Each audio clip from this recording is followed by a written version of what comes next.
Welcome to Shad Life. Well, I woke up this morning and noticed on my phone from a feed, it was through Pink Bike. I think it came out like 4 days ago, but I just noticed it today.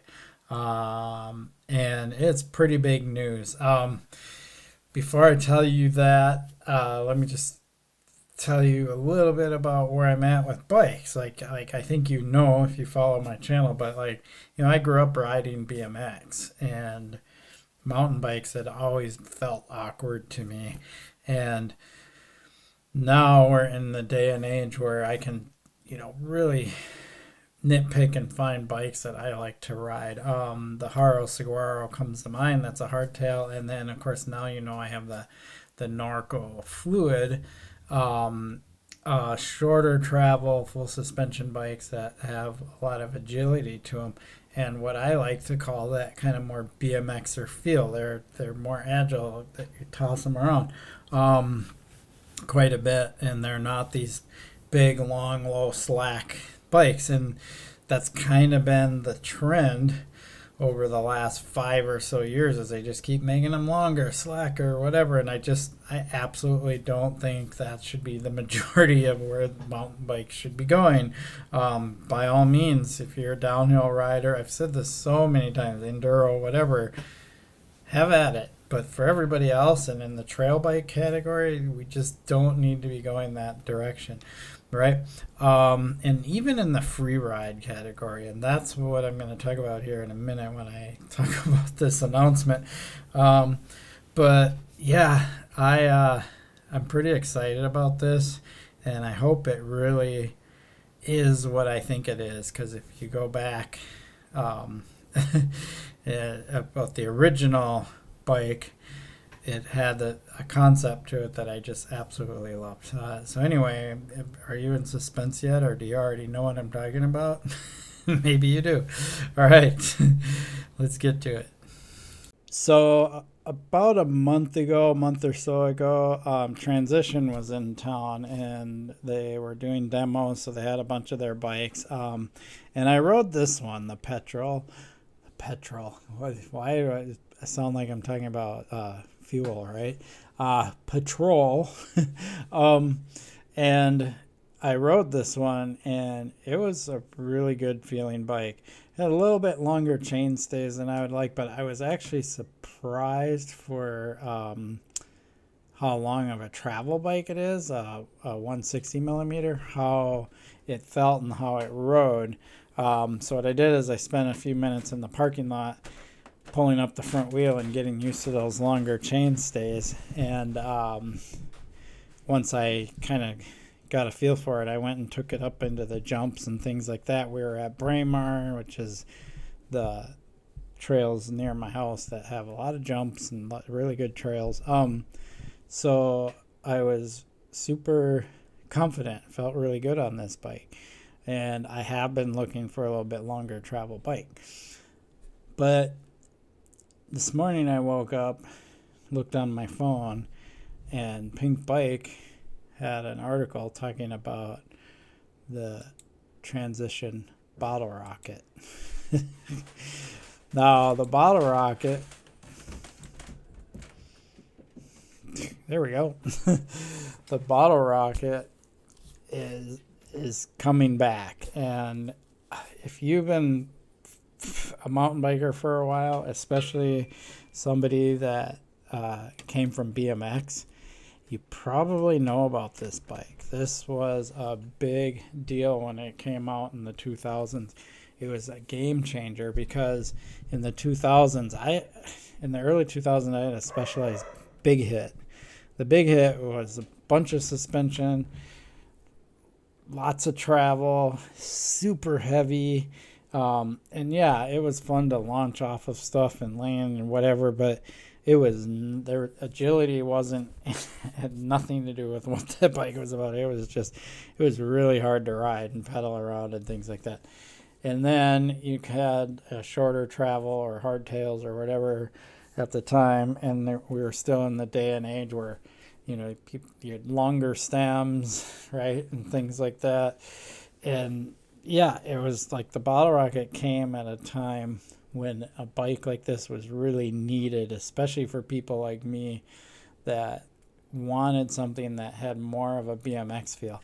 And it's kind of cool because reading all of this, what they're saying here, they really are talking about this idea that the Bottlerocket strikes this perfect balance between trail capability and BMX style and freedom, and that just gets me excited reading those words. Hopefully it's not just marketing spiel. And they go through kind of this whole history, and what they talk about is how, at the time, like I just said, like BMXers, there wasn't a mountain bike that really felt right for a BMXer, and these guys that founded Transition came from BMX, and so the Bottlerocket was kind of their concoction, and it was awesome. It was a game changer. I never got to ride one, but I actually did ride one once. But I never got to own one, I guess. But I rode one. There's a guy named Thor. You might know about him. He's local here to the Minnesota area. Last I heard, he was still working for Quality Bicycle Products. Don't know, but he's an engineer, designer, so he's got input in the bike designs and things. And if you know, I owned a Rustler not too long ago, and one of the things I really liked about the Salsa Rustler, it was really the first full suspension bike that I had that feeling to it, because before it I had the Ibis Ritmo, and when I bought the Ritmo I kind of was hoping, because of their marketing jargon, that it had that BMX feel, but it was a bit big, it was a bit bulky, it had 29-inch wheel front and rear, things like that. So it was a great bike, but it wasn't quite filling that desire I had. Then I got the Salsa Rustler, and it was like, boom, that bike was amazing, and it just filled that like agility, that agile feel. Well, Thor used to own a Bottlerocket, and he was also involved in the design of the Rustler, so I have a feeling there was a little bit of Bottlerocket going on in the Salsa Rustler. That's kind of where I'm trying to get at.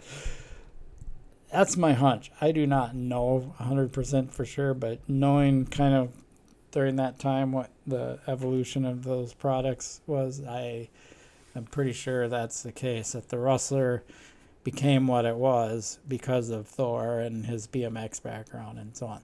So let's get back to Transition now, and the fact that they're talking about reintroducing this.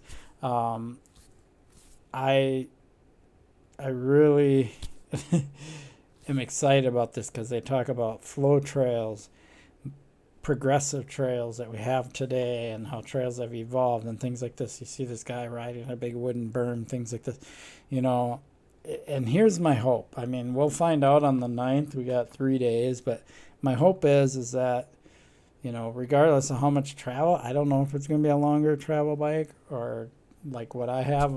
Currently I'm riding that Norco Fluid, which is 140 front, 130 rear. So, but it's also 29-inch front and rear wheels. So my hope for the Bottlerocket is that it's either a full 27.5 or it's a mix 29, 27.5.